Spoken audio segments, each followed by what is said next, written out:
bekerja di RSUD Dr. M. Jamil di instalasi kesehatan lingkungan sebagai sekretaris itu.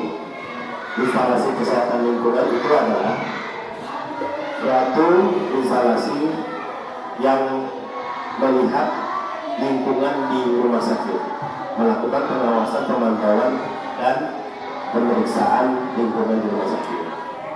Itu banyak yang dilakukan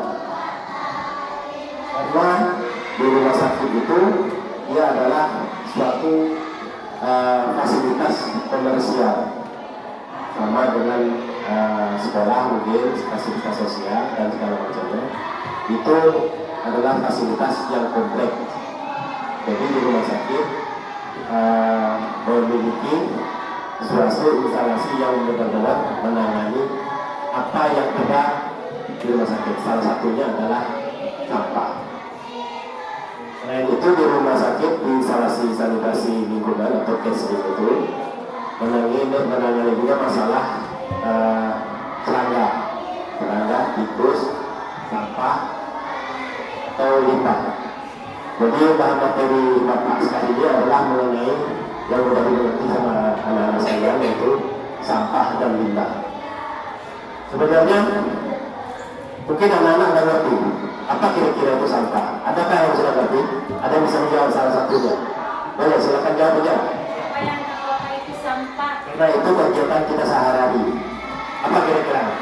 Ayo, angkat tangannya yang tahu apa itu sampah. Rahel tahu nggak?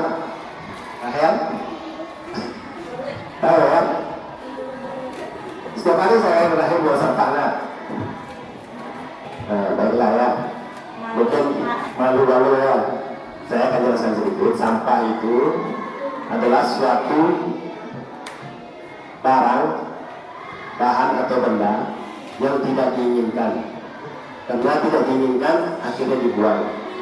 Itu sampah. Tapi kebanyakan orang tidak bisa membedakan antara sampah dan limbah. Karena mereka sama-sama kegiatan dari sesuatu yang menghasilkan kotor. Sebenarnya sampah dan limbah itu berbeda. Karena di sampah itu kegiatannya ada kegiatan sehari-hari kita. Tapi kalau limbah itu berdasarkan kegiatan dari industri, kemudian fasilitas komersial, fasilitas sosial seperti sekolah dan lain-lainnya, atau membakar sampah. Karena kita nggak tahu sampah ini berbahaya atau tidaknya. Itu sering terjadi, waktu membakar sampah meledak dan akhirnya habis mulai terbakar. Di rumah sakit pernah masuk satu pasien bapak itu di bagian luka bakar sekitar 50% badannya terbakar karena ledakan dari sisa aerosol tadi yang membakar sampah di depan rumah. Aktivitas kita sadari sampah logam.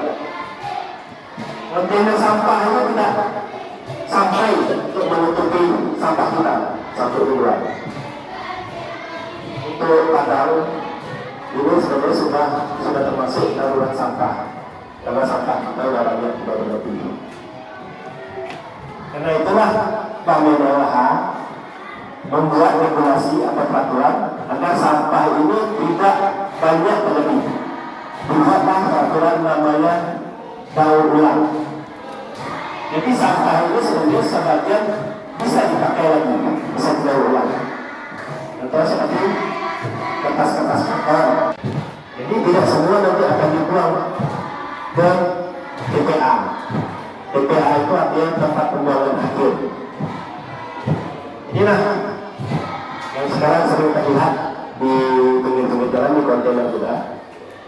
Kemudian limbah itu dikerjakan oleh kota di rumah sakit itu mengenai limbah.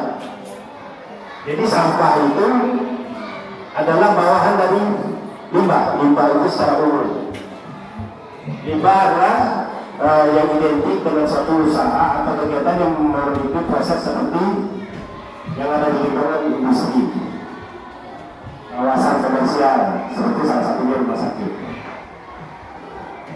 Nah ini salah satu contoh adalah limbah yang limbah ini banyak terbaginya. Ada namanya limbah gas, ada namanya limbah cair. Silakan Bu. Jadi tadi kan kita udah lihat tadi ternyata satu rumah kita tuh isinya semua limbah, bahkan limbah B3 tadi Mbak Ya, ya. betul. Bagaimana cara kita supaya kita limbah tersebut benar tidak terpapar terhadap kita apa? Tuh, itu kan semuanya barang-barang yang benar-benar kita butuhkan di rumah yang lain. Iya, betul. Nah, bagaimana cara kita supaya tidak terpapar? Supaya kita tidak terpapar, makanya kita harus lihat tadi saya sebutkan di label limbah B3 itu ada nama-nama bahannya. Kalau misalnya seperti alat deterjen, kita simpan di kamar mandi, tetapi tidak mudah dijangkau oleh anak-anak.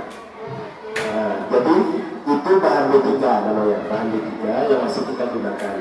Tapi nanti apabila pembuangan limbah B3-nya seperti yang tadi kita lihat, itu harus seperti aerosol. Kita harus lihat pembuangannya. Kalau misalnya kita mau buang ke tempat sampah ini, tidak-tidaknya kita lubangin dulu untuk mengeluarkan gas di dalamnya.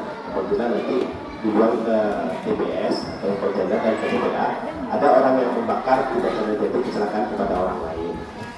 Ini semua harus disimpan sesuai dengan lokasi dan kondisinya dan keadaan tertutup, tidak terjangkau oleh anak-anak. Ya. Termasuk dengan sampah plastik, sisa-sisa makanan kita kayak deterjen, pembersih lantai ini kan Pak Ya, ya. betul. Terus kita bukan itu berarti Pak. Kalau deterjen pembersih lantai nggak perlu kita lupain. Itu hanya karena kita masuk dalam limbah B3 juga, kita buangnya seperti biasa nggak masalah, karena kita di rumah tangga itu masuk ke situ. Tapi kalau di rumah sakit itu kita olah, namanya kalau di rumah sakit ada nama pengolahan limbah B3 umum, B3 umum itu termasuk dalam tadi itu. Kalau di rumah sakit itu B3 kita ada B3 infeksius dan B3 biasa. Jadi kalau B3 infeksius itu adalah sampah dari kegiatan pemeriksaan pasien. Itu disimpan di cold storage namanya, penyimpanan dingin.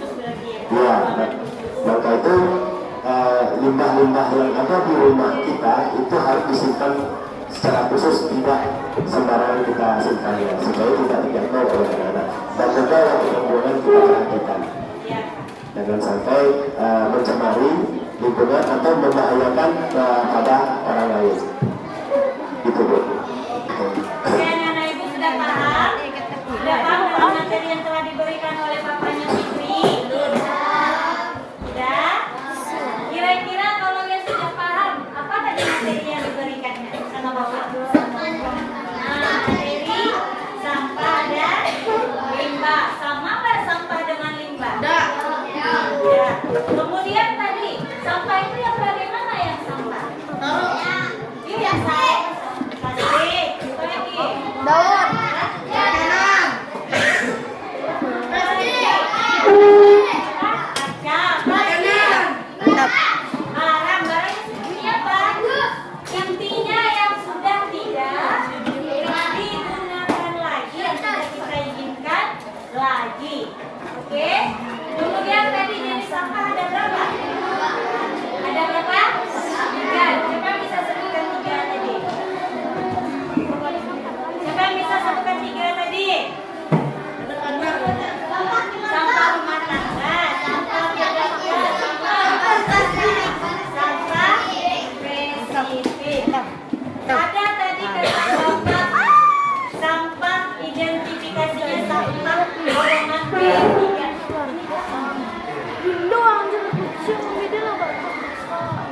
Golongan sampah B3 yang seperti apa?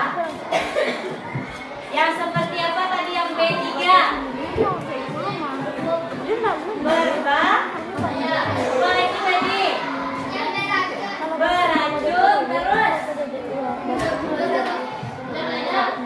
apa tadi Pak? B3 itu kepanjangannya adalah bahan berbahaya dan beracun. Bahan artinya berbahaya, dapat mengakibatkan kecelakaan bagi orang atau kita sendiri. Beracun artinya bisa mengakibatkan kematian apabila terminum atau terkontaminasi ke dalam tubuh kita. Terus. Oke, sudah paham?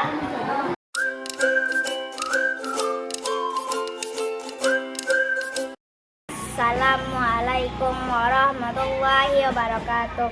Saya Naswati Farife dari kelas 6B. Saya sangat menyenangi belajar dengan adanya guru tamu yaitu Papa Fikri. Saya dan teman-teman mendapatkan ilmu yang sangat bermanfaat tentang sampah dan limbah. Kami juga diajarkan tentang cara pengulangan jika terkontaminasi limbah yang ada di rumah, karena ternyata banyak sekali sampah dan limbah yang ada di lingkungan kita. Terima kasih kepada Papa Fikri yang telah bersedia membagikan ilmu kepada kami. Terima kasih juga kepada guru kami, Bu Sil, yang telah mendatangi guru tamu kepada kami. Semoga kedepannya ada guru tamu lainnya yang bisa membagikan ilmu bermanfaat lainnya. Assalamualaikum warahmatullahi wabarakatuh.